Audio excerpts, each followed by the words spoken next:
Салам, мен бүгін көп сүйлөбөстөн кыскача эле кылып силерге көрсөтүп коеюн. Сбербанк онлайндан Кыргызстандын М-банкына кантип акча жөнөтөт, акчаны рубльда. Так, мына платежга киребиз. Мынакей азыр мен платеждомун. Өзү ошто бул главныйда болот. Мынакей платежди басабыз. Платежди басканда мынакей бул жерде в другую страну деп жазылат. Мынакей башка мамлекет. Другую страну. Шуну басабыз, другую страну. Бул жерден Киргизияны тандайбыз. Киргизияны басабыз. Телефон номерди жазасыңар, мисалы. Телефон номер мынакей.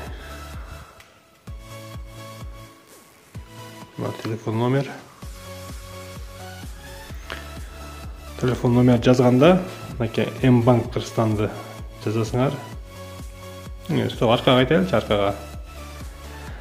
Телефон номерди сөзсүз мындай форматта жазыш керек, мынакей. Мына +996 709, но башындачы. Ушундай форматта жазылыш керек. Меники азыр Ошка экен, мына. Немесе Ошка Билайн кайсынга.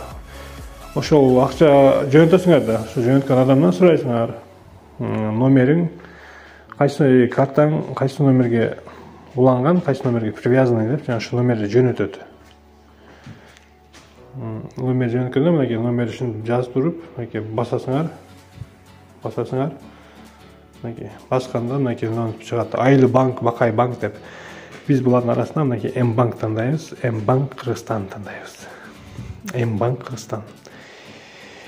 Итак, эми бул жерге сумманы жазасыңар, мынакей. Мен азыр мисалы 20 сом 20 рубль жаздым. 20 рубльді жаздым. Мынакей полный данный чыгат, мынакей Боробек, Мелисбек, мынакей.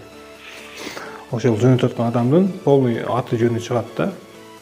Если силер вдруг башка номерди терип алсаңар, башка адамдын аты чыгып калышы мүмкүн. Же вообще чыкпай калышы мүмкүн, мынакей. Полный окуп, фио получателя деп турат, мынакей полный аты жөнү канча түшөт, мынакей. Мен азыр 20 рубль бастым эле, значит 26 түшөт экен. Курс 1.32 экен.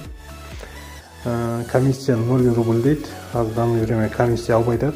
Азыркы 2022 жылы. Билбейм, может 2023-тен алып калат кайра комиссия. Ушуну перевестини басасыңар, мынакей. Перевести.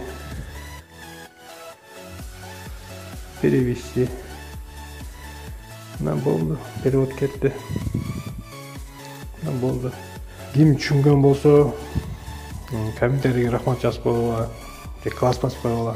Если түшүнбөй калган адамдар болсо, комментарийден да жазгыла. Сен түшүнбөй атам мен ушул жерин деп. Мен ответ беремин. Мейли жакшы калганда.